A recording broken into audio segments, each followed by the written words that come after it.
Hello students, welcome to Sigma classes. Hope you are all well and fine at home. Let's start. Okay, what is this? Stay positive. Always be positive. And remember the 3 C's in this COVID-19 era. Remember that we have to cover, clean and contain ourselves. If we are sick for 24 hours in a room or at home. Let's move further. This is myself, Gurvinder Singh, founder of Sigma classes. Let's start with the topic. Class 12th, surface chemistry. Let's start. Surface chemistry. What is surface chemistry? Surface chemistry deals with the phenomena. Surface chemistry deals with the phenomena that occur at the surface or interfaces. Like we can say that washing clothes, we wash clothes, it is also a example of surface chemistry, because we are having the interaction between our clothes and the water with surf. So एक और example है इसका, जैसे corrosion, like we are ocean या sea के अंदर जो अपनी शिप्स चलती हैं बड़ी वाली, उनके अंदर क्या होता है कि जो उनका सरफेस होता है वो डिप होता है वाटर के अंदर. तो कोई भी मेटल है तो वो वाटर के अंदर है तो डिप होगा, तो उसके अंदर क्या होगा, कोरोजन. ठीक है, तो ये क्या है, कोरोजन भी एक कैसा है, सरफेस फिनोमिना. ओके, देखो, the interface or surface is represented by separating the bulk phases by hyphen or a slash. अब देखिए, ये देखो, अब दो है इंटरफेस, एक सॉलिड और एक लिक्विड. तो इसके अंदर हमने किससे इसको डिस्टिंग्विश किया है या फिर सेपरेट किया है, स्लैश से. तो वैसे ही हम क्या कर सकते हैं, लिक्विड और लिक्विड गैस में. तो अब ये देखो, दो है ना, slash or hyphen, slash hyphen, liquid gas, solid liquid. अब इनको सेपरेट कैसे करते हैं हम दो इंटरफेस को, या तो हाइफन से या फिर स्लैश से. अब देखिए, for example, the interface between a solid and a gas may be represented by a solid gas or solid slash or hyphen gas. अब देखिए, due to complete miscibility. What is miscibility friends? Miscibility is the property of a substance that get mixed in all the proportions to form a homogeneous solution. I am repeating this. Miscibility is the property of a substance that get mixed in all the proportion to form homogeneous solution. Like an example of miscibility. अब देखो example, जैसे हमने एक glass लिया,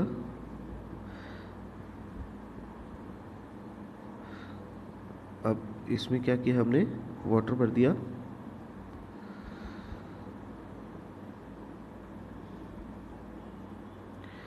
अब फिर बाद में हमने क्या कर दिया, इसके अंदर हमने NaCl डाल दिया, मतलब हमारा सॉल्ट, और इसको स्टिर कर दिया. तो जब हम इसको स्टिर करेंगे तो ये क्या है, पूरा जो सॉल्यूशन है वो कैसा हो जाएगा, होमोजीनियस. मतलब इधर से हर, मतलब कहीं से भी अगर हम उसको ले देखें तो उसका जो प्रोपोर्शन होगा वो क्या होगा, इक्वल होगा. ठीक है, तो ये क्या होगा, miscibility. This is called miscibility. मतलब property of a substance that get mixed in all the proportions to form homogeneous solution. Okay, hope so समझ आया होगा miscibility. So आगे पढ़ते हैं. Due to complete miscibility there is no interface between the gases. अब देखो, जो gases होती हैं उनके बीच में क्या होता है, मिसिबिलिटी होती है ना, मतलब जैसे ये अगर मैंने ये जार लिया, इसके अंदर गैस डाली, तो गैस क्या होगा, जैसे ये O2 है, ठीक है, और ये N2 है, चेंज कर लेते कलर, ये N2 है, तो इनके बीच में क्या है, कोई भी इंटरफेस नहीं होगा, क्योंकि ये गैसेस हैं, तो इनकी जो मिसिबिलिटी है, मतलब ये क्या होते हैं, होमोजीनियस होते हैं। अब यहाँ पे भी मिलेगी, यहाँ पे भी, इधर भी, इधर भी, हर जगह इनका प्रोपोर्शन क्या होगा, सेम। तो जो गैसेस होती हैं उनके अंदर कोई भी ऐसे इंटरफेस नहीं होता, ठीक है फ्रेंड्स, क्योंकि गैस क्या होती हैं, आपस में मिक्स होती हैं, होमोजीनियस होती हैं।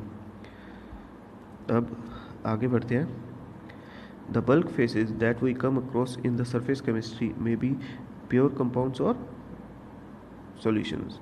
अब देखो सॉल्यूशंस या बल्क कैसे हो सकते हैं, ये देखिए, इसमें देखिए, अब देखो ये हमने कोई एक सॉलिड डाला, मान लो ये हमने शुगर डाली, ठीक है, ये क्या होगी, एक हमारी शुगर होगी, ये वाली, ठीक है, और ये हमारा क्या होगा, वाटर, ठीक है। तो वाटर में अगर हम शुगर डालेंगे, तो ये देख रहे हैं आप, रेड लाइन देख रहे हैं, तो ये इसका क्या है, इंटरफेस, ठीक है, ये मतलब सॉलिड का इंटरफेस है और ये लिक्विड, ठीक है। तो दोनों के बीच में क्या हो रहा है, डिस्टिंग्विश हो रहा है ना आसानी से।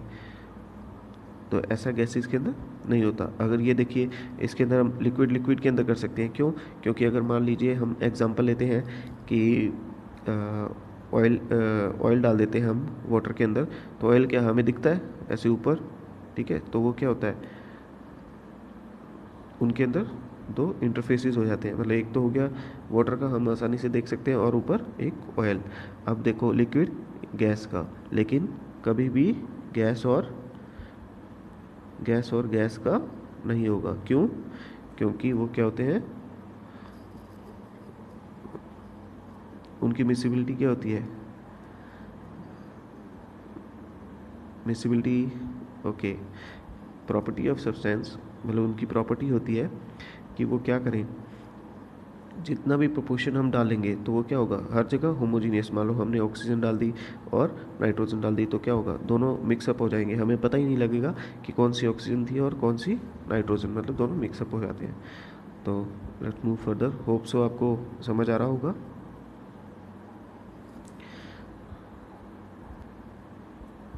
Okay, now the interaction the interface is normally a few molecules thick, but it its area depend on the size of the particle of bulk phases, ठीक है। जो हमारा इंटरफेस होता है वो क्या होता है, नॉर्मली फ्यू, मतलब थोड़ी सी लेयर होती हैं, जैसे मतलब कुछ आपने वाटर डाला या किसी डाला, तो उसमें जो वाटर के मॉलिक्यूल्स होंगे उनकी लेयर क्या होगी, मतलब थोड़ी थिक होगी, ठीक है। But it area depend on the size of the particle of bulk phases. जो अंदर के होंगे बल्क फेजेस क्या होते हैं, मैं आपको बता देता हूँ व्हाट इज़ बल्क।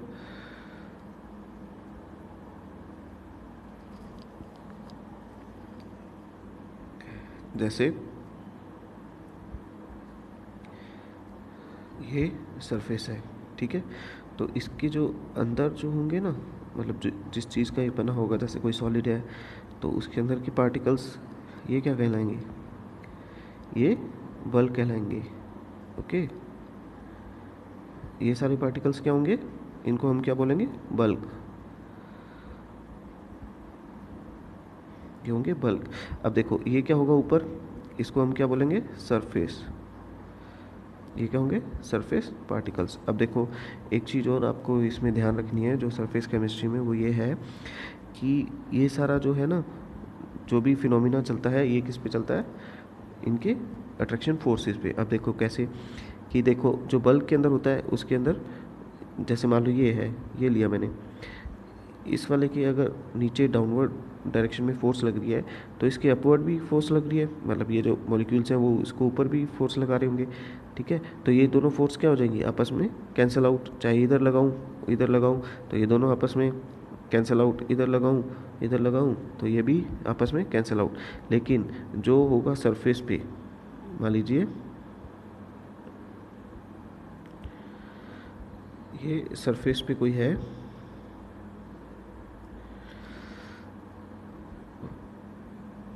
देखिए ये मतलब सरफेस पे है, तो इनके ऊपर जो फोर्स लगेगी, जैसे ये वाली फोर्स है, तो इसका जो अपर फोर्स है, यहाँ पे कोई भी पार्टिकल नहीं है, तो ये क्या होगा, ये इसकी रेजिडुअल फोर्स, मतलब ये अभी पूरी तरह कैंसिल नहीं हुआ, मतलब इसका चार्ज जो था हमने देखा, इसका इसका तो क्या हो गया था जीरो, लेकिन इसका क्या होगा, रेजिडुअल फोर्सेस होंगी।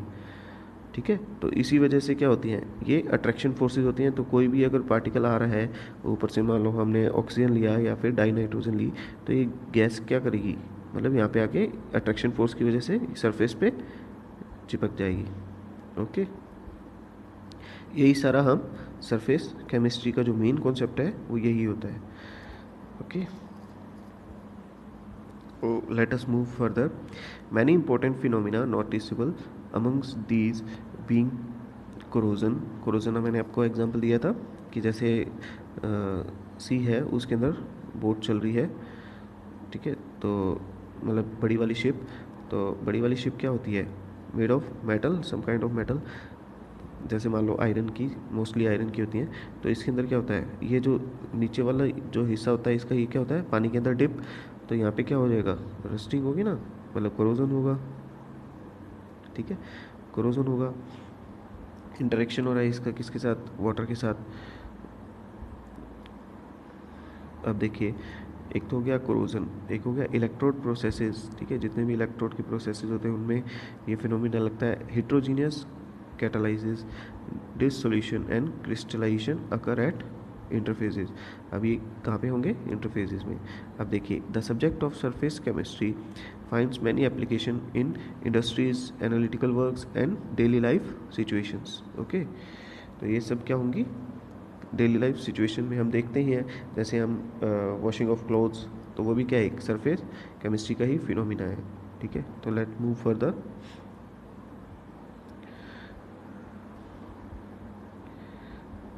Let's move further.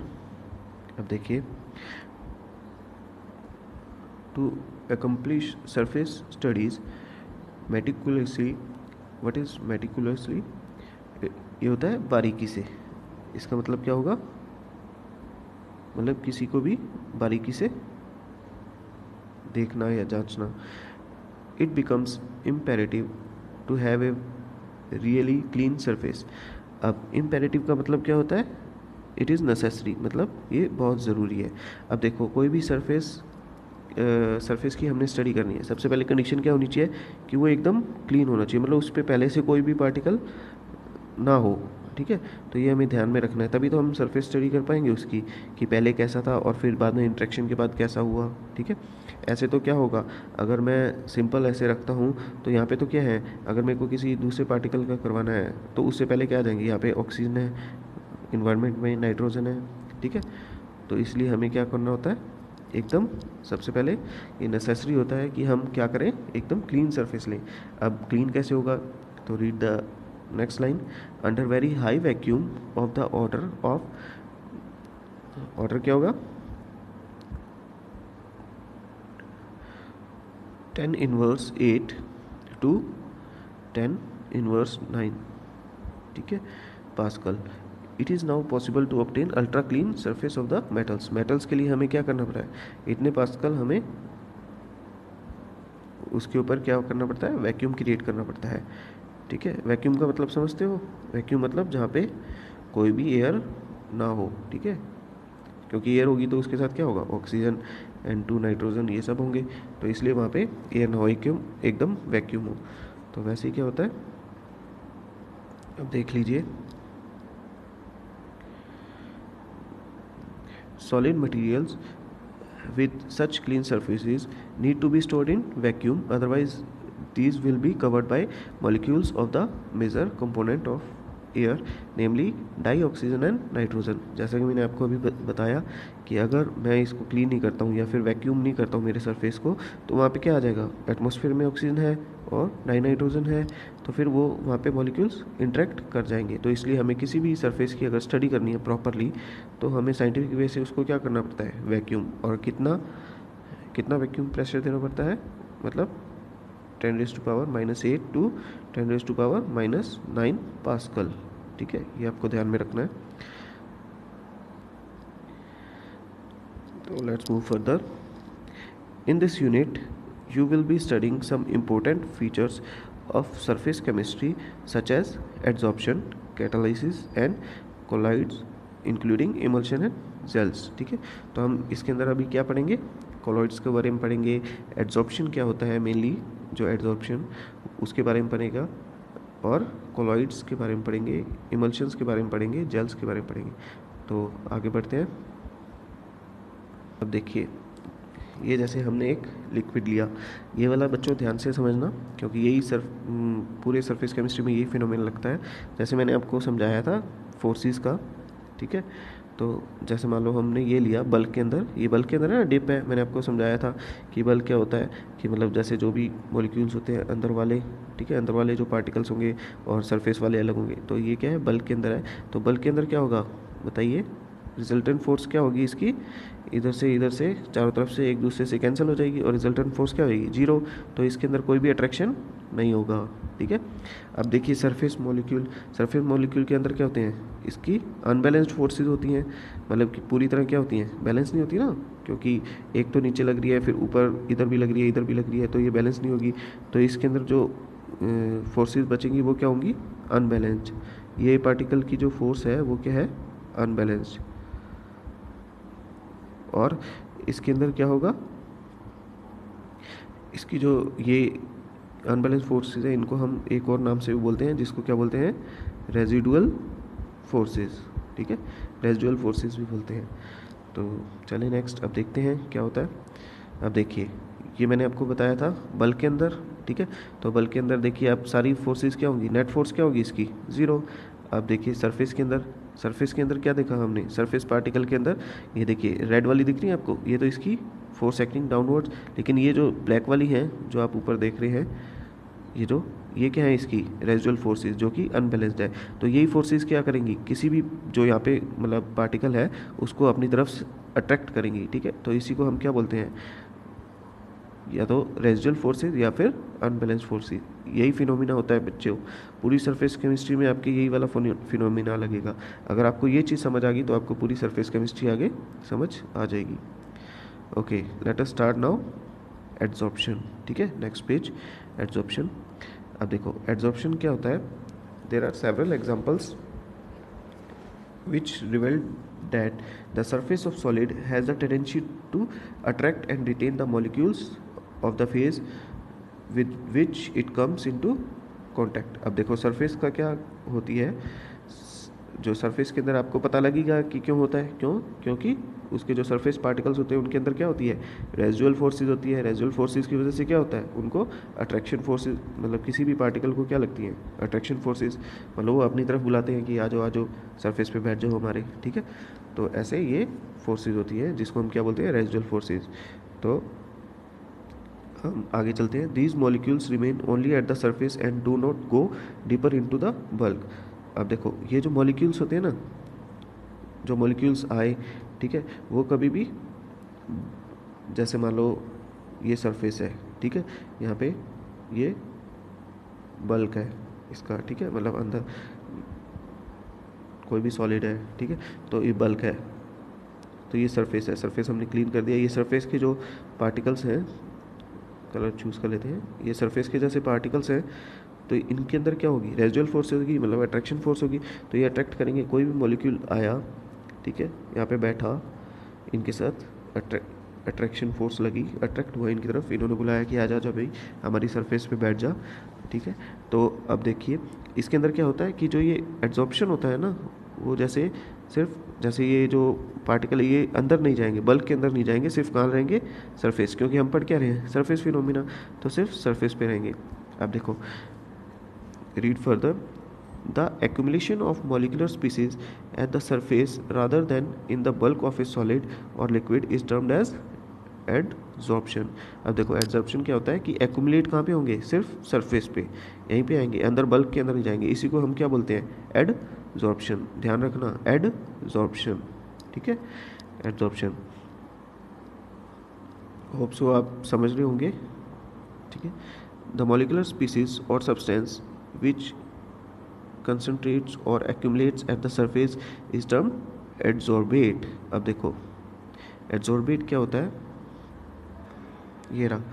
अब देखो एक मैंने चारकोल लिया, ठीक है, चारकोल लिया और कोई उसको जार में डाल दिया, तो यहाँ पे जैसे मतलब मान लीजिए आप कि यहाँ पे ये O2 मॉलिक्यूल्स हैं, ठीक है, ऑक्सीजन है। तो ये चारकोल क्या कर रही है, देखिए इसकी जो सरफेस पे होगा तो ये सरफेस फिनोमिना चलेगा, इसकी सरफेस पे क्या होगा, ये ऑक्सीजन के पार्टिकल्स या मॉलिक्यूल्स आके चिपक जाएंगे, ठीक है। तो इसमें ये देखिए चारकोल, ये इसमें ये क्या हो रहा है, इंटरेक्शन हो रहा है ना, ठीक है। तो ये इनका क्या है, इंटरफेस भी है, जैसे मान लो ये गैस होगी और ये सॉलिड हो गया, ठीक है।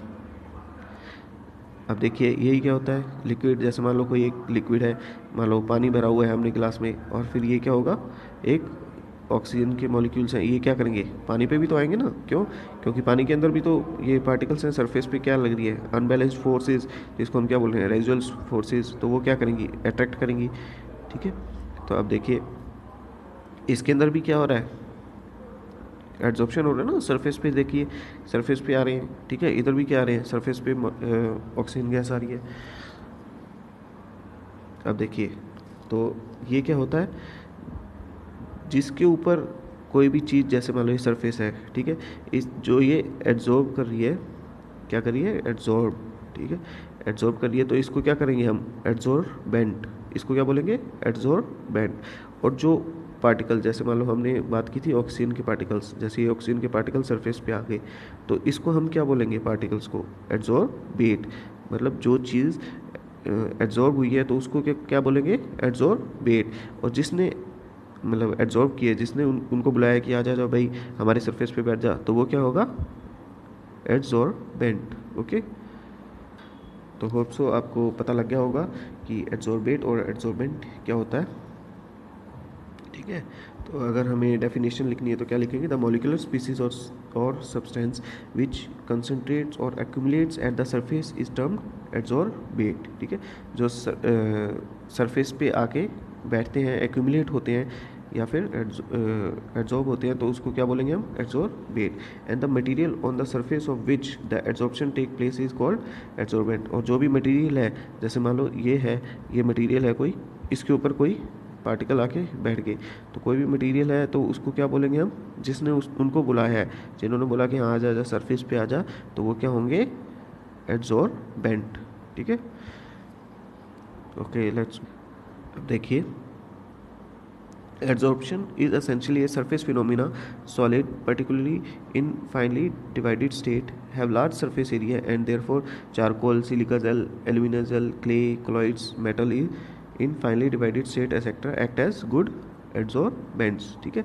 तो जब हमारा मतलब एड्जॉर्बेंट जितना ज़्यादा, एड्जॉर्बेंट का जितना ज़्यादा सरफेस एरिया होगा उतना ही ज़्यादा क्या होगा, एड्जॉर्प्शन होगा ना, क्योंकि जितना ही बड़ा ये एरिया होगा उतना ही क्या है, ये इसको बुलाएगा कि आ जाओ इधर बैठ जाओ सरफेस पे हमारे आ जाओ, ठीक है। तो जितना स्पेस होगा उसके पास उतना ही तो सीटिंग्स होगी ना, मतलब जैसे ये पार्टिकल्स हैं, जितना ज़्यादा बड़ा होगा उतना ज़्यादा एड्जॉर्प्शन होगा, ठीक है, नॉर्मल सी बात है, ठीक है। तो अब देखो adsorption in action, in A gas like O2, H2, CO, Cl2, NH3 और SO2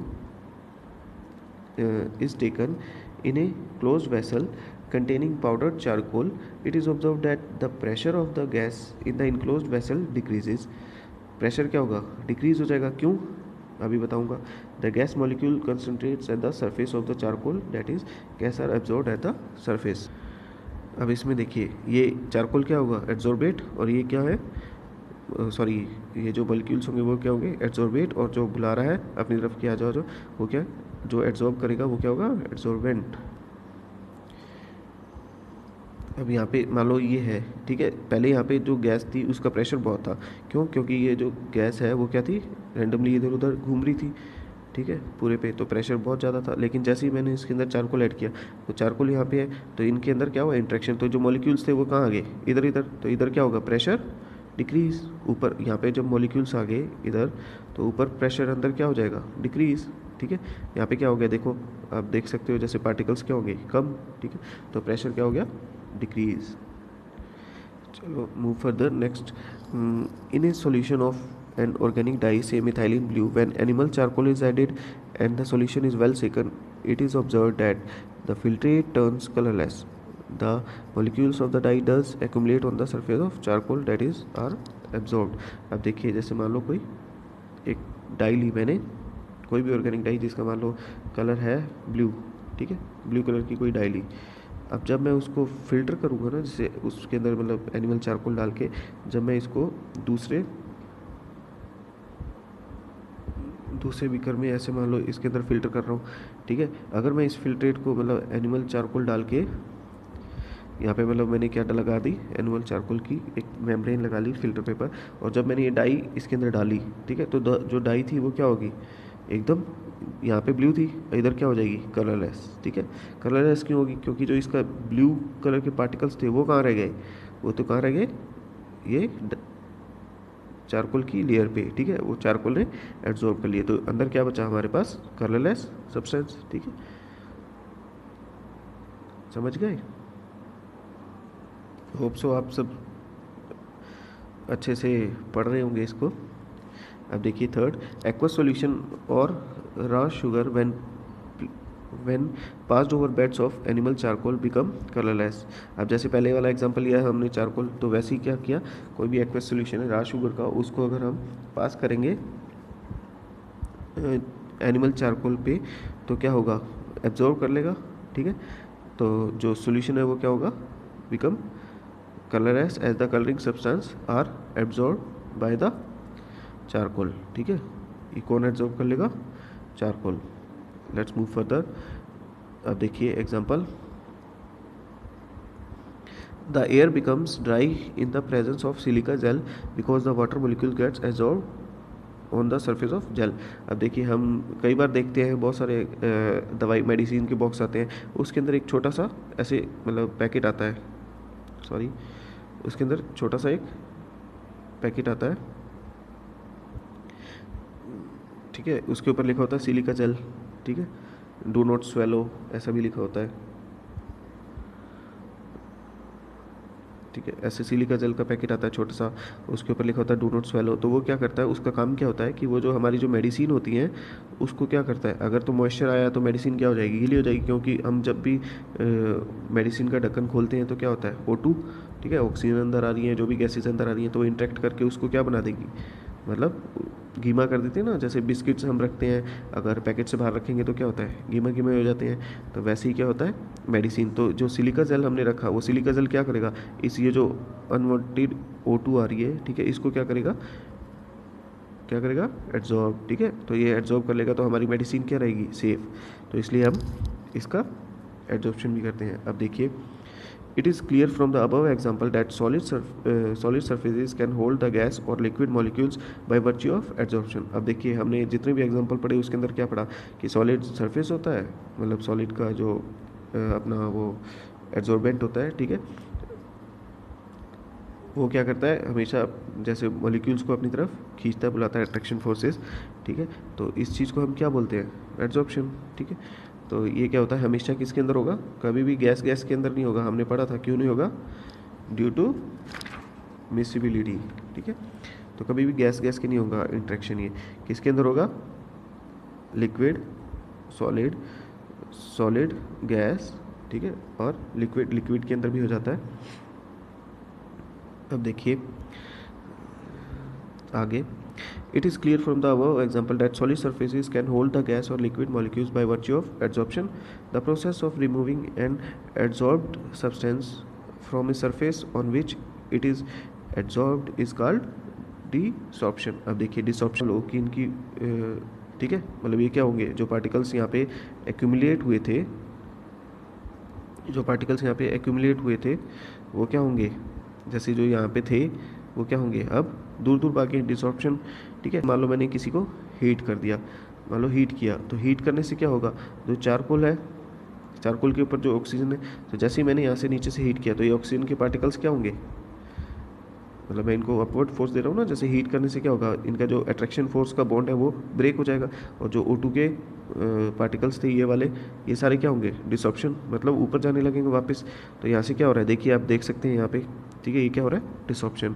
वैसे ही क्या हम क्या कर सकते हैं भी, उसका जो प्रेशर है उसको क्या करें, रिड्यूस। अगर तो मैं प्रेशर को अगर इंक्रीज़ करूँ, मतलब प्रेशर इंक्रीज़ करूँगा तो ये क्या आएंगे, पार्टिकल्स पास पास में इसके, ठीक है।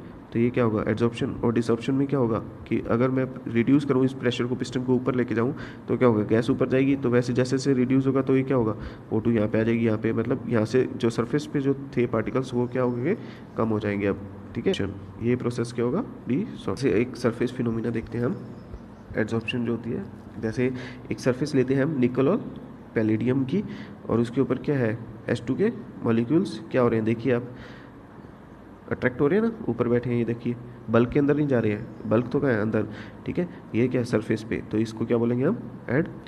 आप देखिए हमने पढ़ा अभी, ग्रेटर सरफेस एरिया, जितना ज़्यादा सरफेस एरिया होगा उतना ही ग्रेटर एक्सटेंट ऑफ एब्जॉर्प्शन। जितना ही अगर मैं चारकोल इधर भी रख दूँ इधर भी रख दूँ, तो ये वाले मॉलिक्यूल्स क्या होंगे, ज़्यादा, तो जितने भी ज़्यादा अट्रैक्ट होंगे, तो मतलब जितने भी हमारा कहने का सीधा सिंपल मतलब ये है कि जितना भी सरफेस एरिया ग्रेटर होगा, ठीक है, greater the surface area greater extent of, उतना ही ज़्यादा क्या होगा, एब्जॉर्प्शन। पहले मैं आपको ये distinction between adsorption and absorption term को ध्यान रखना, ठीक है। ये टर्म में बहुत कंफ्यूज हो गए। एड्जॉर्प्शन, एड्जॉर्प्शन तो क्या होता है कि मतलब अट्रैक्शन किसके ऊपर, सिर्फ ओनली सरफेस, सरफेस का इंट्रैक्शन, ठीक है। लेकिन एब्जॉर्प्शन क्या होता है, एब्जॉर्प्शन के अंदर जो होता है वो जो इंट्रैक्शन होता है वो क्या होता है, जो पार्टिकल्स होते हैं वो बल्क के अंदर भी चले जाते हैं, ठीक है। जो पार्टिकल्स होंगे वो बल्क के अंदर भी जाएंगे। जैसे एग्जांपल अपन एक कॉटन लेते हैं, ठीक है, कॉटन ली, तो कॉटन को हमने पानी के अंदर डिप किया, तो पानी क्या ऊपर ऊपर रहता है, नहीं ना, पूरी कॉटन गीली हो जाती है, ठीक है। तो वो किसका एग्जांपल है, आपका एब्जॉर्प्शन का। ध्यान रखना, ये देखिए पार्टिकल्स आप देख रहे हैं, पार्टिकल्स क्या हैं अंदर, ठीक है, और इधर एब्जॉर्प्शन में पार्टिकल्स क्या हैं, ऑन द सरफेस, ठीक है। तो ये क्या हो, अब जैसे हमने, अब देखिए एड्जॉर्प्शन तो क्या होगा, मैंने आपको बताया सरफेस फिनोमिना, और ये क्या होगा, बल्क के अंदर, मतलब बल्क फिनोमिना, इसको हम क्या बोलेंगे, एब्जॉर्प्शन। एग्जाम्पल लेते हैं एक और। अब ये देखिए एड्जॉर्प्शन का, जैसे कोई एक मैंने इंक ली, इंक मतलब कोई भी डाई ली है ऐसी, उसके अंदर मैंने एक चौक को डिप किया, ठीक है, ये चौक मैंने इसके अंदर डिप कर दिया। अब जैसे ही मैंने चौक डिप किया तो हमने क्या देखा, कि ऑब्जर्व, जैसे ही आप चौक को मतलब आप ब्रेक करके देखोगे, जितना आपने डिप किया वो पहले तो ब्लू हो जाएगा, जैसे जितना ब्लू दिख रहा है उसको तोड़ के ब्रेक करके देखेंगे तो उसके जो अंदर वो ऐसा होगा, देखो सिर्फ कहाँ पे हुआ, ब्लू डाई कहाँ पे है, देखो ब्लू कलर कहाँ आ रहा है, सिर्फ ओनली सरफेस पे। तो ये क्या है, सरफेस फिनोमिना, तो क्या होगा, एड्जॉर्प्शन होगा ना। सरफेस पे जो भी फिनोमिना होता है उसको क्या बोलते हैं हम, एड्जॉर्प्शन। लेकिन जो बल्क के अंदर होगा, जैसे अंदर अगर ये डाई अंदर चली जाती है, यहाँ पे पूरे पे ये क्या हो जाता, ब्लू ब्लू कलर हो जाता, ठीक है, तो हम इसको क्या बोलते हैं, एब्जॉर्प्शन, ठीक है। लेकिन अभी क्या हो रहा है, ब्लू कलर नहीं है ना अंदर, अंदर तो वाइट पड़ा है और ऊपर से ही सिर्फ हुआ है, तो हम इसको क्या बोलेंगे, सरफेस फिनोमिना है, मतलब एड्जॉर्प्शन। तो ये आपका डिस्टिंग्विश होगा। अब जैसे कलर्ड कंपोनेंट कहाँ पे है, सिर्फ ऊपर क्या हुआ है, देखिए एड्जॉर्ब, ठीक है, ना कि एब्जॉर्ब। एब्जॉर्ब क्या होता है, बल्क के अंदर। अगर ये पूरा चौक यहाँ से भी ब्लू हो जाता तो हम इसको क्या बोलते हैं, एब्जॉर्प्शन, ओके। अब देखिए, अब देखो एड्जॉर्प्शन क्या होता है। जैसे एक और एग्जांपल लेते हैं अपन, सिलिका जेल। सिलिका जेल क्या करता है, मैंने आपको बताया था कि मेडिसिन्स वगैरह के अंदर हम सिलिका जेल का पाउच देखते हैं कई बार। तो सिलिका जेल क्या करता है, सिलिका जेल सिर्फ सरफेस के ऊपर जो ऑक्सीजन या फिर कोई भी गैस होगी, जैसे वाटर मॉलिक्यूल्स होंगे, तो उसको क्या करता है, ट्रैप कर लेता है, मतलब उसको एब्जॉर्ब कर देता है, उसको अपनी तरफ बुला लेगा कि इधर आ जाओ भैया, ठीक है, मेडिसिन की तरफ मत जाओ, तो हमारी मेडिसिन क्या रहेगी, सिक्योर और सेफ, ठीक है। तो ये किसका एग्जांपल है, एडजॉर्प्शन का। ध्यान रखना, एडजॉर्प्शन और एब्जॉर्प्शन, ठीक है। अब देखिए एक और एग्जांपल आता है आपके पास, जैसे ये सरफेस है, ये क्या होगा, सरफेस क्या होता है हमेशा, जैसे जो एड्जॉर्बेंट, ठीक है, अगर ये एड्जॉर्बेट ये किसके अंदर जा रहा है, बल्क के अंदर, ठीक है। जब ये फिनोमिना साइमल्टेनियसली हो, जैसे एड्जॉर्प्शन और एब्जॉर्प्शन, ठीक है, ये दोनों सेम हो, तो हम उस चीज़ टर्म को क्या बोलते हैं, सॉर्प्शन, ठीक है। जब ये फिनोमिना, जैसे मान लो ये देखो लो, सरफेस पे भी है और बल्क के अंदर भी आगे, ठीक है, मतलब सरफेस पे भी अट्रैक्ट हो रहे हैं और बल्क के अंदर भी जा रहे हैं पार्टिकल्स, तो ये क्या होगा, इस फिनोमिना को हम क्या बोलेंगे, सॉर्प्शन। मतलब इसके अंदर एड्जॉर्प्शन भी होगा प्लस एब्जॉर्प्शन भी होगा, ठीक है। होप सो समझ आया होगा। ये थोड़ी पेन से राइटिंग ऐसी होती है इस पर, उसके लिए सॉरी। तो अब देखिए आज के लिए इतना ही। तो guys thanks for watching this video. Please like और सब्सक्राइब ज़रूर कर दीजिएगा, क्योंकि बहुत मेहनत लगी है आपकी ये जो पिक्स वगैरह करने में। Thank you, all the best.